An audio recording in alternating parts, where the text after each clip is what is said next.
কাজের বিনিময়ে, সৎ কাজের উসিলাই, পীরের উসিলাই নয়। কিসের উসিলাই নয়? এদেশের ভণ্ড পীরেরা কোরআন হাদিসকে অপব্যাখ্যা করে বলছে ইয়া আইয়ুহাল্লাযিনা আমানুত্তাকুল্লাহ ওয়াবতাগু ইলাইহিল ওয়াসিলা, হে বিশ্বাসীগণ আল্লাহকে ভয় করো আর ওয়াসিলা ধরো, মানে পীর ধরো। ওয়াসিলা মানে ফতোয়া মেরে দিল পীর, অথচ ওয়াসিলা মানে সৎ আমল। কি? আপনি 10 টাকা একজন ফকিরকে দিয়ে বলবেন, আল্লাহ এই যে আমি 10 টাকা ফকিরকে দিলাম, এই 10 টাকার বিনিময়ে তুমি আমার জীবনের সব পাপ ক্ষমা করে দাও। আল্লাহ ওই 10 টাকার বিনিময়ে আপনার জীবনের সব পাপ ক্ষমা করে দিবেন। আপনি রাতে 2 রাকাত সালাত আদায় করে বলবেন, আল্লাহ এই যে তোমাকে খুশি করার জন্য 2 রাকাত সালাত আদায় করলাম, এই 2 রাকাত সালাতের বিনিময়ে আমার সন্তান অসুস্থ, তুমি তাকে সুস্থতা দান করো। সব আমলের বিনিময়ে আল্লাহর কাছে সাহায্য চাইতে হয়। সৎ আমল হলো উসিলা। শরীয়তে 3টা উসিলা বৈধ। 1, আল্লাহর গুণবাচক নাম, সুন্দর সুন্দর নাম, ইয়া রহমান, ইয়া রাহিম, ইয়া গাফফার, ইয়া আজিজ, ইয়া কাহ্হার, ইয়া রহমান, ইয়া রাজ্জাক, এইভাবে আল্লাহর সুন্দর সুন্দর নামের মাধ্যমে তাকে ডাকবেন। 2, ঈমান এবং আমল। ঈমান এবং আমল। ওই যে সারা আলাইহিস সালাম স্বৈরাচারী বাদশার কাছে যখন গেলেন, স্বৈরাচারী বাদশা যখন তাকে হাত দিয়ে স্পর্শ করতে লাগলেন, তখন তিনি সারা ঈমানের বিনিময়ে আল্লাহর কাছে সাহায্য চেয়েছিলেন। সারা বলছেন, আল্লাহুম্মা ইন কুনতু আমানতু বিকা ওয়া বিরাসূলিকা ওয়া হাসানতু ফারজি ইল্লা লা যাওজি ফালা তুসাল্লাত আলাইয়াল কাফির। প্রতিপালক, আমি যদি তোমার উপরে ঈমান আনি, তোমার রাসূলের প্রতি ঈমান আনি, আর আমার ইজ্জতকে আমার স্বামী ছাড়া যদি কাউকে ভোগ করতে না দিয়ে এটা যদি ঠিক হয়, তাহলে আমার উপরে এই কাফেরকে বিজয়ী করো না। এইভাবে দোয়া করতে দেরি, স্বৈরাচারী শাসক বেহুশ হয়ে মাটিতে পড়তে দেরি হয়নি। দেখেন, ঈমানের উছিলাই ঈমান। আপনি বলবেন, আল্লাহ আমি তোমার প্রতি ঈমান এনেছি, এই ঈমানের উছিলাই তোমার কাছে দোয়া চাই, তুমি আমার পাপ ক্ষমা করে দাও। কথা বুঝেননি মনে হয়? কোনো পীর নয়, কোনো কবর নয়, কোনো মাজার নয়। বিশ্বাস করেন, জীবিত পীর হোক আর মরা পীর হোক, মানুষের তিল পরিমাণ কল্যাণ অকল্যাণ করার ক্ষমতা রাখে না। তিল পরিমাণ কল্যাণ অকল্যাণ করার ক্ষমতা রাখে না। মানুষের পাপ ক্ষমা করতে পারে না, মানুষকে কল্যাণ দিতে পারে না, মানুষকে রুজি দিতে পারে না, মানুষের বিপদ থেকে উদ্ধার করতে পারে না। মানুষের বিপদ থেকে উদ্ধার করতে পারে একমাত্র কে? আল্লাহ। উসিলা চাইবেন, ঈমান আমলের মাধ্যমে উসিলা হবে। ঈমান আমল উসিলা, এই উসিলাই দোয়া, গুণবাচক নামের উসিলাই দোয়া, আর সৎ ব্যক্তির দোয়ার উসিলাই দোয়া। 3টা উসিলা বৈধ। বলছিলাম, এই হাদিসে রাসূল সাল্লাল্লাহু আলাইহি ওয়াসাল্লাম বললেন, সৎ আমল যদি করেন, আরেকটি প্রমাণ হলো পিতামাতার সাথে যদি খেদমত করেন, পিতামাতার সাথে যদি সদাচরণ করেন, এর বিনিময়ে আল্লাহ দুনিয়াতে আপনাকে বিপদ থেকে বাঁচাবেন এবং পরকালে আপনাকে জান্নাতবাসী করবেন ইনশাআল্লাহ। উপস্থিত বৈঠকের মুসলিম দিনী ভাই বোন, পিতামাতার সাথে নাফরমানি করবেন না। পিতামাতার সাথে নাফরমানি করলে জান্নাত হবে না। সালাসাতুন কাদ হারামাল্লাহু আলাইহিমুল জান্নাহ, 3 শ্রেণীর মানুষের উপরে জান্নাত হারাম হয়েছে। তার 1, যারা মাদক সেবন করে। 2, যারা পিতামাতার অবাধ্যতা পোষণ করে। 3, ওই নারী যে নারী উলঙ্গ হয়ে পুরুষের শার্ট গেঞ্জি পরে ঘুরে। এদের উপরে আল্লাহর লানত, এদের উপরে আল্লাহর লানত, এদের উপরে জান্নাত হারাম। উপস্থিত বৈঠকের মুসলিম দিনী ভাই বোন, পিতামাতার খেদমত করেন, পিতামাতার সাথে সদাচরণ করেন, জরুরি।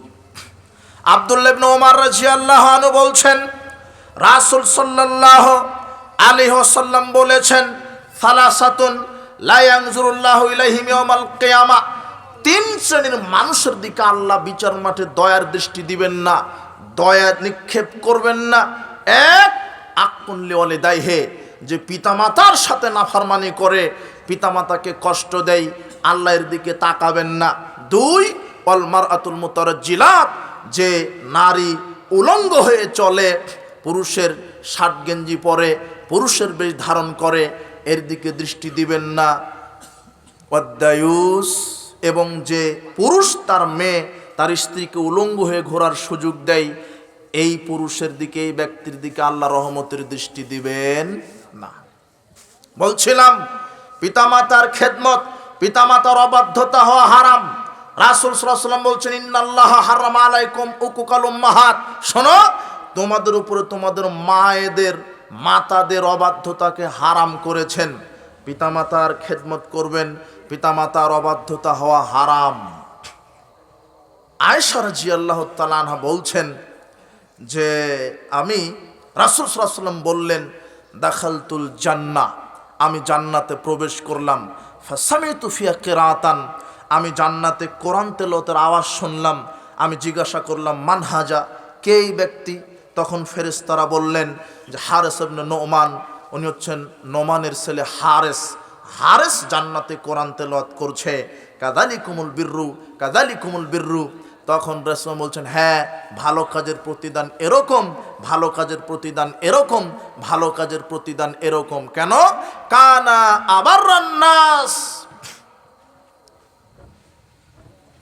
সে পৃথিবীতে মানুষ হিসেবে সবচাইতে তার পিতামাতার সাথে ভালো আচরণ করেছে, এই জন্য আল্লাহ তাকে জান্নাতে কোরআন তেলাওয়াতের ব্যবস্থা করে দিয়েছেন।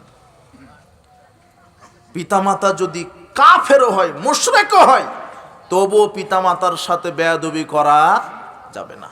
আসমা বিনত আবি বকর রাদিয়াল্লাহু তাআলা আনহা তিনি বলছেন ইয়া রাসূলুল্লাহ ইন্না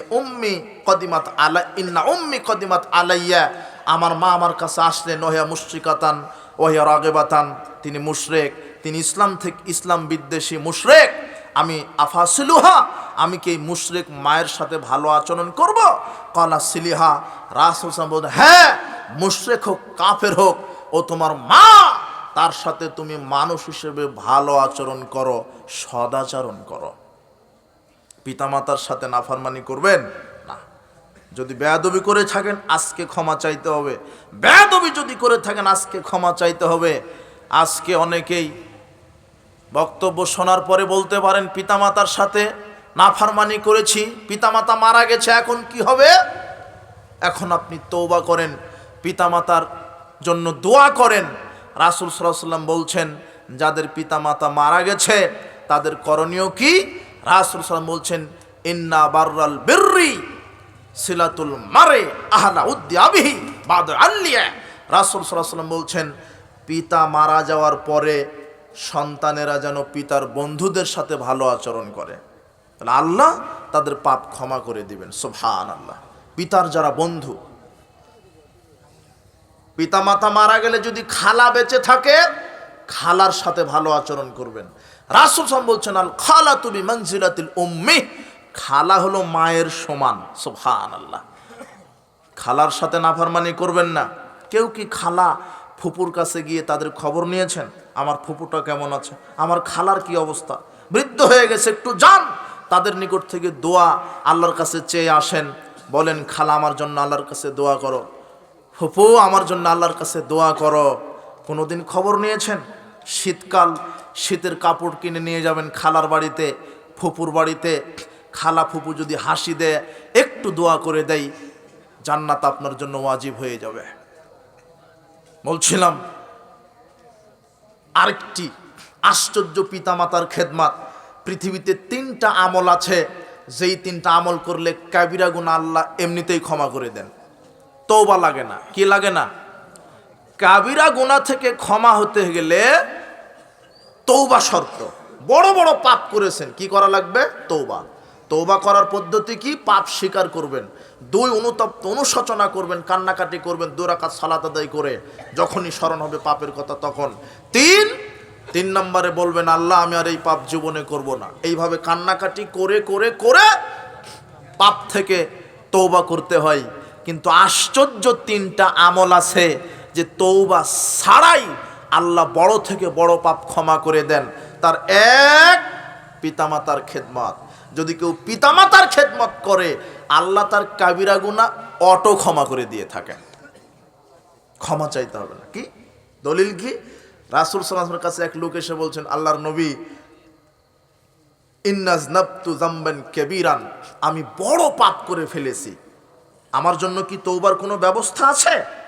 রাসূল সাল্লাল্লাহু আলাইহি ওয়াসাল্লাম বলছেন এই আলাকা উম্মিন আলাকা ওয়ালিদান, তোমার কি পিতামাতা বেঁচে আছে? তখন লোকটা বলছে না। রাসূল সাল্লাম বলছেন ফালাকা খালা, তোমার কি খালা বেঁচে আছে? বলছে হ্যাঁ, আমার খালা বেঁচে আছে। তখন তিনি বলছেন ফাবিররাহাইদান, তুমি তোমার খালার খেদমত করো, খালার সাথে সদাচরণ করো, আল্লাহ তোমার বড় থেকে বড় পাপ ক্ষমা করে দিবেন। পিতামাতার খেদমত করলে কাবিরা গুনাহ ক্ষমা হয়ে যায়। তাহলে 1 নাম্বার পিতামাতার খেদমত, খালার খেদমত করলে কাবিরা গুনাহ আল্লাহ তওবা না চাইতে কি করে দেন। 2 নম্বর আমল দান, সাদাকা। এই যে দান, সাধারণ দান। ওই যে আপনি একটা হাদিস জানেন না যে পতিতালয়ের নারী একটা কুকুরকে পানি দান করলো, হাদিস জানা নাই? তো ও যে পুরুষের সাথে জেনা করেছে, ওটা কি ছোট পাপ? তা না, জেনা করা ছোট পাপ? কি পাপ? কাবিরা গুনাহ, বড় পাপ।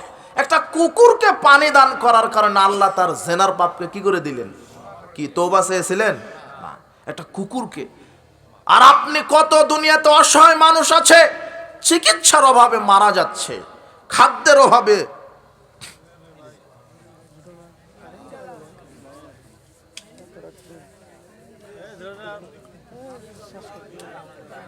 এই শেষ সময়ে চলে গেল, শেষ করে দেব।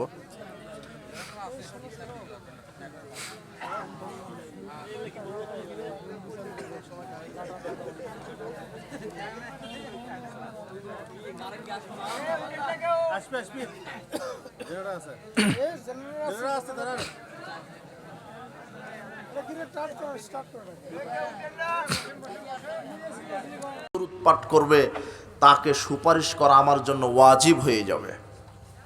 বেশি বেশি দরুদ পাঠ করবেন। আল্লাহুম্মা সাল্লি ওয়া সাল্লিম আলা নবিয়িনা মুহাম্মদ।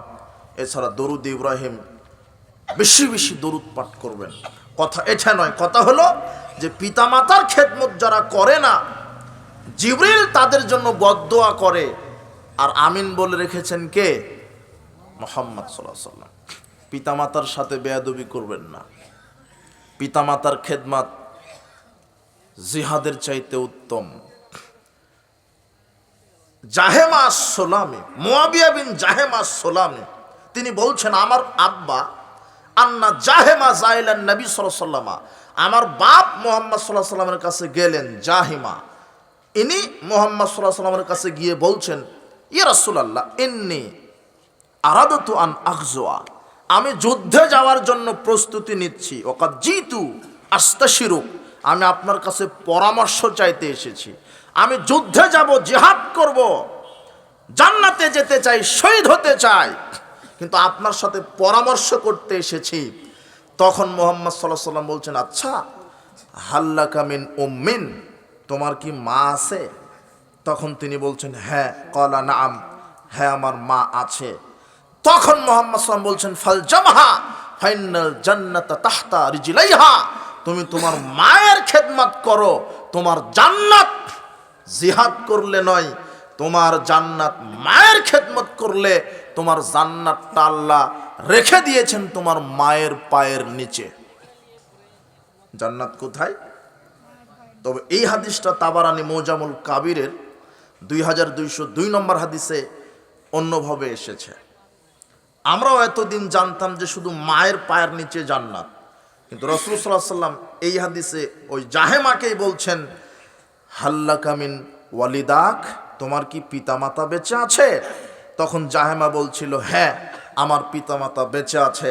তখন মুহাম্মদ সাল্লাল্লাহু আলাইহি ওয়াসাল্লাম বললেন ফালজামহুমা, তুমি পিতামাতার খেদমত করো, ফাইনাল জান্নাতা তাহতা আরজুলিহিমা, তোমার জান্নাত পিতামাতার উভয়ের পায়ের নিচে। তাহলে বাপের পায়ের নিচেও কি? এই হাদিসটা জানতেন এর আগে? কথা বুঝেননি? এতদিন কি জানতেন? যে মায়ের পায়ের নিচে জান্নাত। শুধু মায়ের পায়ের নিচে নয়, বাপের পায়ের নিচেও কি জান্নাত। পিতামাতার উভয়ের পায়ের নিচে জান্নাত। এই জন্য বাপের সাথেও নাফরমানি করা যাবে না। মা কষ্ট করে গর্ভে ধারণ করে, দুধ পান করায়, প্রসব করে, কিন্তু এরপরে আপনাকে মানুষ করা পর্যন্ত মায়েরও অবদান আছে, পিতারও অবদান আছে। কথা বোঝেননি? কোনো জায়গাতে মা মর্যাদা বেশি পাচ্ছে, কোনো জায়গাতে পিতা মর্যাদা বেশি পাচ্ছে। রাসূল সাল্লাল্লাহু আলাইহি ওয়াসাল্লাম বলছেন যে রিজা রব্বে রিজা ললিদি সাকাতু রব্বে ফি সাকাতু ললিদি, পিতার সন্তুষ্টিতে আল্লাহর সন্তুষ্টি। আপনি যদি পিতাকে সন্তুষ্ট করতে পারেন, কে সন্তুষ্ট হবে? আপনি যদি পিতাকে আঘাত দেন, কাকে আঘাত দেওয়া হবে? আল্লাহকে। রাসূল সাল্লাল্লাহু আলাইহি ওয়াসাল্লাম বলছেন, পৃথিবীর মানুষ, লা তারগাবু আন আবাইকুম, তোমরা তোমাদের পিতা থেকে মুখ ফিরিয়ে নিও না। ফামান রাগিবা আন আবিহি ফাওয়া কুফরুন, যে ব্যক্তি পিতা থেকে মুখ ফিরিয়ে নিল সে আল্লাহর সাথে কুফরি করলো। কি করলো?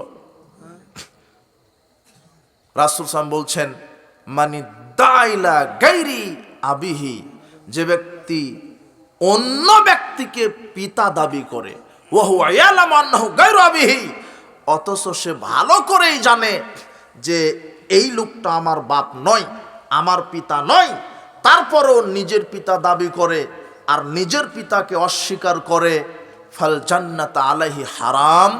আল্লাহ বলছেন যে নিজের বাপকে অস্বীকার করে অন্য ব্যক্তিকে পিতা ডাকে, পিতা মনে করে, এই সন্তানের জন্য আল্লাহ জান্নাতকে হারাম করে দিয়েছেন।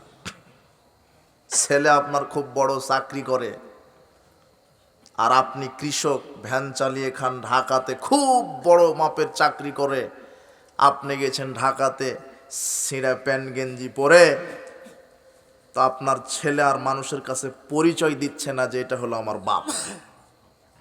কথা বুঝেননি মনে হয়, যে আমার সম্মানটা তো কেটে যাবে, কোথায় আমি এত বড় চাকরিজীবী আর আমার বাপ একটা ভ্যান চালক, এটা কি করে পরিচয় দিই? আপনি বলে দিলেন যে না অমুক আমার বাপ। এরকম কত দেখবেন আপনি, যে নিজের বাপ থেকে মুখ ফিরিয়ে অন্য কাউকে পিতা দাবি করে, এই সন্তানের উপরে আল্লাহ জান্নাতকে কি করে দিয়েছেন? হারাম। বাপ মুচি হোক, মেতর হোক, ভ্যান চালক হোক, যেই হোক, ওই আমার বাপ। আমি আজকে এত বড় চাকরি পেয়েছি ওই বাপের রোজগারের টাকার কারণে। আমার পিতা যদি ভ্যান না চালাতো, ভিক্ষা না করে যদি টাকা না দিত, তাহলে আমার পড়াশোনার খরচ আমি কি করে যোগাতাম? আমার যত অবদান সব আমার পিতামাতার দোয়ার ফসল। কার ফসল? পিতামাতার। পিতামাতার সাথে কোনোদিন নাফরমানি করবেন না। আশ্চর্য দুটা বস্তু পিতামাতা। এক সাহাবী এসে বলছেন, মা হাক্কুল ওয়ালিদাইনা ওয়ালাদিহিমা আলা ওয়ালাদিহিমা, আল্লাহর নবী, মা হাক্কুল ওয়ালিদাইনে, পিতামাতার হক সন্তানের উপরে কি? পিতামাতার হক সন্তানের উপরে কি? রাসূল সাল্লাল্লাহু আলাইহি ওয়াসাল্লাম ব্যাখ্যা না দিয়ে বললেন, হুমা জান্নাতুকা ওয়া নারুকা, পিতামাতা উভয় তোমার জান্নাত, উভয় তোমার জাহান্নাম। যদি কষ্ট দাও তাহলে জান্নাত হবে না, যদি কষ্ট দাও তাহলে জান্নাত হবে না। তাদেরকে খুশি রাখবে, তাদের খেদমত করবে, তাহলে জান্নাত হবে। আবু হুরায়রা রাদিয়াল্লাহু আনহু বলছেন, রাসূল সাল্লাল্লাহু আলাইহি ওয়াসাল্লাম বলেছেন, মালউনুন মান আক্কা ওয়ালিদাইহি, যে ব্যক্তি পিতামাতাকে কষ্ট দেয় তার উপরে আল্লাহ লানত করেন। কি করেন? লানত, অভিশাপ। যে ব্যক্তি পিতামাতার অবাধ্য তার উপরে আল্লাহর অভিশাপ। আবু উমামা বাহিলি রাদিয়াল্লাহু আনহু বলছেন, রাসূল সাল্লাল্লাহু আলাইহি ওয়াসাল্লাম বলেছেন, সালাসাতুন লা ইয়াকবালুল্লাহু মিনহুম ইলাইহি ইয়াউমাল কিয়ামা, সালাসাতুন লা ইয়াকবালুল্লাহু ইলাইহিম ইয়াউমাল কিয়ামা সারফুল আদলা। তিন শ্রেণীর মানুষ আছে যাদের ফরজ নফল ইবাদত আল্লাহ কবুল করেন না। কয় শ্রেণীর মানুষ? তিন শ্রেণী। তিন শ্রেণীর মানুষ আছে যাদের ফরজ নফল ইবাদত আল্লাহ কবুল করেন না। এক, আক্কুন লিওয়ালিদাইহি, পিতামাতার যারা অবাধ্য সন্তান, এদের ফরজ নফল ইবাদত আল্লাহ কবুল করেন না। দুই, মুকাদ্দিবুন বিল কাদার, যারা তাকদীরকে অস্বীকার করে, এদের ফরজ নফল ইবাদত কবুল করেন না। তিন, মান্নান, যারা দান করার পরে খোঁটা দেয়, এদের ফরজ নফল ইবাদত আল্লাহ কবুল করেন না। সাবধান। আলী রাদিয়াল্লাহু আনহু বলছেন, শোনো, লানাল্লাহ মান যাহাবা বিগাইরিল্লাহ, যে ব্যক্তি আল্লাহ ছাড়া অন্যের নামে পশু জবহ করলো, আল্লাহ তাকে অভিশাপ করলেন। লানাল্লাহ মান সারাকা মানারাল আরজি, যে ব্যক্তি মানুষের জমি চুরি করলো, জমি জায়গা চুরি করলো, তার উপরে আল্লাহ লানত করলেন। জমি আত্মসাৎ করেন, দুর্নীতি করেন, আর আপনি কৃষক মানুষ, ওই যে আমরা রাজশাহীতে বলি আল আল পাটা বলা হয়, কোদাল দিয়ে কাটতে কাটতে বেশি কেটে দিলেন কেন? 1 ইঞ্চি যদি একটু যদি নিজের অন্তরের নিয়তে যদি হ্যাঁ আমি একটু বেশি কাটবো, একটু যদি জমিটা চুরি করেন, তাহলে আপনার উপরে আল্লাহর পক্ষ থেকে অভিশাপ বর্ষিত হবে। সাবধান, মানুষের জায়গা জমি অন্যায়ভাবে দুর্নীতি চুরি করবেন না। অভিশাপ কার পক্ষ থেকে আসবে? আল্লাহর পক্ষ থেকে। লাআনাল্লাহ মান লাআনা ওয়ালিদাইহি, আল্লাহ ওই ব্যক্তিকে লানত করেন যে পিতামাতাকে লানত করে। আব্দুল্লাহ ইবনে আমর রাদিয়াল্লাহু আনহু বলছেন, রাসূল সাল্লাল্লাহু আলাইহি ওয়াসাল্লাম বললেন, ইন্না মিন আকবারিল কাবাইর ইয়ালআনা রাজুলু ওয়ালিদাইহি, সবচেয়ে বড় কাবিরা গুনার মধ্যে একটা কাবিরা গুনাহ, পিতামাতাকে সন্তান অভিশাপ করবে। কাইফা ইয়ালআনু, সাহাবীগণ বলছেন যে কিভাবে সন্তান পিতামাতাকে গালি দেয়, কিভাবে সন্তান পিতামাতাকে অভিশাপ দেয়। তখন রাসূল বলছেন, ইয়াসুব্বু রাজুল আবার রাজুল ফাসুব্বু আবাহু ইয়াসুব্বু আম্মাহু। শোনো, একজন ব্যক্তি যখন অন্য কোনো ব্যক্তির পিতামাতাকে গালি দেয়, তখন ওই ব্যক্তি তার পিতামাতাকে গালি দিবে। তো আপনি যাকে গালি দিচ্ছেন ও তো কারো পিতামাতা, বুঝেননি কথা? তখন ওর সন্তান আপনার পিতামাতাকে গালি দিবে। এটাই মুহাম্মদ সাল্লাল্লাহু আলাইহি ওয়াসাল্লাম বুঝাতে চাইলেন, যে আপনি একজনের পিতামাতাকে গালি দিবেন, তাদের সন্তান আপনার পিতামাতাকে গালি দিবে। যেই সন্তান পিতামাতাকে গালি দেয় তার উপরে আল্লাহর পক্ষ থেকে লানত বর্ষণ হয়। বলছিলাম পিতামাতার খেদমত, পিতামাতার খেদমত থেকে মুখ ফিরিয়ে নেবেন না। পিতামাতার খেদমত করলে দুনিয়াতে লাভ আছে, পরকালে লাভ আছে। রাসূল সাল্লাল্লাহু আলাইহি ওয়াসাল্লাম থেকে একটা হাদিস এসেছে, দুনিয়াতে আল্লাহ সহযোগিতা করবেন, দুনিয়াতে আল্লাহ সহযোগিতা করবেন যদি আপনি পিতামাতার খেদমত করেন। হাদিসটা সবারই জানা আছে। আব্দুল্লাহ ইবনে ওমর রাদিয়াল্লাহু আনহু বলছেন, রাসূল সাল্লাল্লাহু আলাইহি ওয়াসাল্লাম বলেছেন, বাইনামা সালাসাতু নাফারিন ইয়ামাশুনা আখাযাহুমুল মাতার, একদা 3 জন ব্যক্তি পথ চলছিল, চলতে চলতে বৃষ্টি তাদেরকে ধরে ফেলে। ফামালু ইলা গারিন ফিল জাবালে, তারা একটা গর্তের ভিতরে আশ্রয় নেয়। ফান হাত্তা তালা ফামি গরিহিম সখরাতুম মিনাল জাবালে ফাতবাকাত আলাইহিম, যখন তারা গর্তে আশ্রয় নেয়, বড় একটা পাথর এসে গর্তের মুখে লেগে পাথর গর্তটা বন্ধ করে দেয়, তারা গর্তে আটকা পড়ে যায়। ক্বালা বাযুহুম লিবাযিন, তখন 3 জনের মধ্যে একজন আর একজনকে বলে, উনজুরু আমালান আমিলতুমুহা লিল্লাহি সলিহাতান। শোনো সাথী ভাইরা, আমরা প্রত্যেকে আমাদের জীবনের সৎ আমলগুলির মাধ্যমে আল্লাহর কাছে দোয়া করি, লাল্লাহু ফারজুহা, সম্ভবত আল্লাহ এই সৎ আমলের বিনিময়ে বিপদ থেকে মুক্তি করে দিবেন। ক্বালা আহাদুহুম, তাদের একজন বলল, 3 জনের মধ্যে একজন বলল, আল্লাহুম্মা ইন্নাহু কানা লি ওয়ালিদানে শাইখানে কাবীরান, হে প্রতিপালক, আমার বৃদ্ধ পিতামাতা ছিল। সৎ আমল দিয়ে আল্লাহকে সাহায্য চাইবেন আল্লাহর কাছে। একজন 3 জনের মধ্যে একজন বলছে, প্রতিপালক, আমার বৃদ্ধ পিতামাতা ছিল, ওয়ালিসবিয়াতুন সিগারুন, আমার ছোট ছোট ছেলে মেয়েরাও ছিল, সন্তানেরাও ছিল, কুনতু আর আলাইহিম, আমি তাদের জন্য ছাগল চড়াতাম। ফাইদা রুহতু আলাইহিম, যখন আমি ছাগল চড়িয়ে বাড়িতে ফিরতাম, ফাহালাবতু বাদাতু বিওয়ালিদাইয়া, আমি আমার পিতামাতার জন্য ছাগল থেকে দুধ দহন করে নিয়ে আসতাম।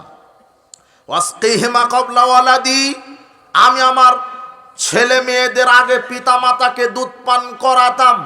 ওয়াইন্নাহু কাদ নাবিশ শাজারু, একদিন আমি ছাগল চড়াতে চড়াতে অনেক দূরে চলে গেলাম।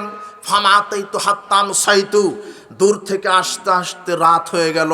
ফাওয়াজাতুহুমা কাদ নামা, এসে দেখি আমার পিতামাতা ঘুমিয়ে গেছে। ফাহালাবতু কামা কুনতু আহলুবু, আমি ওই দিনের মতো সেদিনও দুধ দহন করে নিয়ে এসে দেখি পিতামাতা ঘুমিয়ে গেছে। ফাজিতু বিল হিলাব ফাকুমতু ইনদা রুসহিমা, আমি দুধের বালতিটা নিয়ে পিতামাতার কাছে, মাথার কাছে দাঁড়িয়ে আছি, সারা রাত দাঁড়িয়ে আছি। আন উকেজাহুমা আকরাহু আন উকেজাহুমা, আমি পিতামাতাকে জাগাতে এটা খারাপ মনে করলাম। ওয়াকরাহুমা কাবলা ওয়ালাদি, আমার পিতামাতার আগে আমার সন্তানদেরকেও দুধ পান করানো অপরাধ মনে করলাম। আমি ওইভাবে দাঁড়িয়ে আছি, আমার সন্তানেরা আমার পায়ের কাছে হাওমাও করে কান্নাকাটি করছে। এটা জাগাও নাই কদামাইয়া, আমার পায়ের কাছে হুমড়ি খেয়ে আমার ছোট ছোট ছেলে মেয়েরা বলছে আব্বু দুধ দাও দুধ দাও, কিন্তু আমি আমার বৃদ্ধ পিতামাতাকে আগে পান করাবো, তারপরে ছেলে মেয়েকে খাওয়াবো। আল্লাহ ইন কুনতা তা'লাম আন্নী ফালতু যালিকা অধিক প্রতিপালক, আমি যদি আমার পিতামাতাকে এইভাবে খেদমত করে থাকি শুধু তোমাকে খুশি করার আশায়, ফাফরুজনা মিনহা ফুরজাতান, তাহলে পাথরটা সরিয়ে দেন। হাত্তা নারামিনাস সামায়ে, নারামিনাস সামায়ে, যাতে করে আকাশটা একটু দেখতে পাই। ফারাজাল্লাহু লাহুম, আল্লাহ পাথরটা একটু সরিয়ে দিলেন। তিনজনার সবাই আকাশ দেখতে পেল, সবাই একটু আকাশ দেখতে পেল। দ্বিতীয় জন বলছে কালা সানি, দ্বিতীয় জন এবারে ভালো আমলের মাধ্যমে সাহায্য চাইবে। দ্বিতীয় ব্যক্তি, তিনজনের মধ্যে দ্বিতীয় ব্যক্তি বলছেন আল্লাহুম্মা ইন্নাহু কানা লি বিনতু আম্মিন, প্রতিপালক আমার এক সুন্দরী চাচাতো বোন ছিল, ওহিব্বুহা কাশাদ্দি বাহিব্বু রিজালুন নিসা, আমি তাকে মানুষ যত ভালোবাসে মহিলাকে তার চাইতে বেশি ভালোবাসতাম। ফাতালাবতু ইলাইহা নাফসাহা, আমি আমার চাচাতো বোনকে ভোগ করতে চাইলাম, দৈহিক সম্পর্কের প্রস্তাব দিলাম। ফাবাত হাত্তা আতিয়া বিমিয়াতি দিনারিন, আমার চাচাতো বোন অস্বীকার করে বলছেন না, যতক্ষণ না 100 দিনার আমাকে না দিবে আমি রাজি হব না। ফামালাকিতুহা বিহা, আমি কষ্ট করে 100 দিনার টাকা উপার্জন করে আমার চাচাতো বোনের কাছে আসলাম। ফালাম্মা কাদতু বাইনা রিজলাইহা, যখন আমি আমার চাচাতো বোনের 2 উরুরানের উপরে বসেছি জেনা করব বলে, এমন সময় আমার চাচাতো বোন বলছেন ইয়া আব্দুল্লাহ, হে আল্লাহর বান্দা, ইত্তাকিল্লাহ, আল্লাহকে ভয় করো, লা তাফতাহিল খাতামা, আমার কুমারিত্ব নষ্ট করো না। ফাকুমতু আনহা, প্রতিপালক তোমাকে ভয় করে আমি সেদিন জেনায় লিপ্ত হইনি, প্রতিপালক তোমাকে ভয় করে আমি সেদিন জেনায় লিপ্ত হইনি। এটা যদি তোমাকে খুশি করার জন্য করে থাকি, পাথর একটু সরিয়ে দেন। আল্লাহ পাথরকে সরিয়ে দিলেন। তৃতীয় ব্যক্তি বলছেন এইবার প্রতিপালক আল্লাহুম্মা ইন্নাহু কানা ইন্নী কুনতু ইস্তাজারতু আজিরান বিফারকি আরুজিন, প্রতিপালক আমি এক ব্যক্তিকে কামলা নিয়েছিলাম কিছু চাউল দিব বলে। ফালাম্মা কাদা আমালাহু, যখন আমার এই কামলা ব্যক্তিটি দিনমজুর যখন কাজ শেষ করলো, আমি তাকে পারিশ্রমিক দিলাম। তিনি বললেন না, তিনি হাক্কি, আমার হক দেন, আমার মজুরি দেন। আমি তাকে ফারাস্তু আলাইহি হাক্কাহু, আমি তাকে দিনমজুর পারিশ্রমিক দিয়ে দিলাম। ফাতারাকাউ ফারাগাবা, তিনি আমার ওই দিনমজুরিকে অল্প মনে করলেন, তিনি চলে গেলেন। ফাজানি, একটু কিছুদিন পর আবার চলে আসলেন। ফালাম আজাল আজরাউহু জামাতু মিনহু বাকারা ওয়া রায়হা, আমি ওই কিছু চাউল ও থেকেই আস্তে আস্তে করে ফসল চাষ করে করে ওখান থেকে গাভী কিনলাম, ওখান থেকে রাখালের ব্যবস্থা করলাম। কিছুদিন পরে সে বলছে না, তিনি হাক্কি, আমাকে আমার হক দেন। তখন আমি বললাম যে এই যে ইজহাব জালিকাল বাকারা ওয়া রায়হা, এই যে তোমার এগুলি গাভী আর এই যে রাখাল, এগুলি তুমি নিয়ে যাও।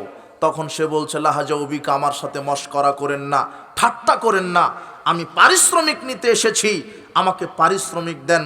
তখন বলছে না না না, যাও তুমি এই গাভী আর এই রাখাল নিয়ে যাও, তোমার এই অর্থটা আমি কাজে লাগিয়ে প্রতিপালন করে করে এত গাভী করেছি, এতগুলি রাখাল করেছি আল্লাহকে সন্তুষ্ট করার জন্যে।